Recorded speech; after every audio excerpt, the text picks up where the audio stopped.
ಬೆಳಗಿನ ಶುಭೋದಯಗಳು. ಗಾಡಿ ಎದ್ದು ನಮ್ಮ ಹಾಸ್ಟೆಲ್ 4 ಇಡ್ಲಿ ತಿನ್ಕೊಂಡು ಬಿಟ್ಟಿದ್ದೆ. ನಮ್ಮ ನಡೆ ಕಾಲೇಜ್ ಕಡೆ ಅಂತ ನಮ್ಮ ಹುಡುಗರಿಗೆಲ್ಲ ಬಾ ಹೇಳಿ ಗಾಡಿ ಹತ್ರ ಹೋಗಿ ಕೀ ಆನ್ ಮಾಡ್ಕೊಂಡು ನಮ್ಮ ಹಾಸ್ಟೆಲ್ ಎಲ್ಲಿದೆ ಅಂದರೆ ಗುಜ್ರಿ ಮಧ್ಯೆ ನಮ್ಮ ಹಾಸ್ಟೆಲಿದೆ. ಆ ರೋಡಲ್ಲೇ ನಿಧಾನಕ್ಕೆ ಗಾಡಿ ಓಡಿಸ್ಕೊಂಡು ಮೇನ್ ರೋಡಿಗೆ ತಲುಪಬೇಕು. ಹಿಂಗೆ ಗಾಡಿ ಓಡಿಸ್ಕೊಂಡು ಮೇನ್ ರೋಡಿಗೆ ತಲುಪಿ ನಮ್ಮ ಕಡೆ ಜಾಲಿಕಟ್ಟೆ ಕಡೆ ಅಂತ ಹೋದ್ವಿ.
ಅಲ್ಲೇ ಸ್ವಲ್ಪ ನಮ್ಮ ಅಣ್ಣರಿದ್ದು ಹತ್ತಿಸ್ಕೊಂಡು ನಮ್ಮ ಹುಡುಗರು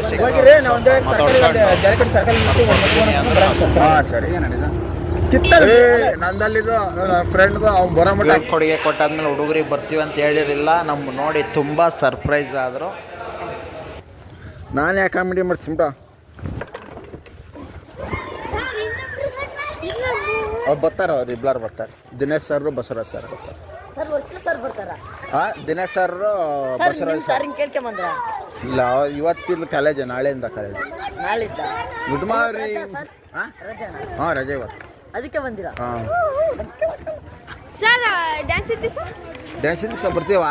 ಎಲ್ಲಿಗೆ ಅನ್ನ? ಹ್ಞೂ ಹಾಂ ನಾಳೆ ಅವರಲ್ಲ, ನಾಡ್ದು ಸ್ವತಂತ್ರ ದಿನಾಚರಣೆ ದಿವಸ ಬರ್ತೀವಿ. ನಾಳೆ ಕಾಲೇಜಿಗೆ ಹೋಗ್ಬೇಕು ನಾವು. ನಮಸ್ತೆ. ಹಾಂ ಏನಮ್ಮ? ಬಸವರಾಜ್ ಸರ್ ದಿನೇಶ್ ಸರ್ ಬರ್ತಾರೆ.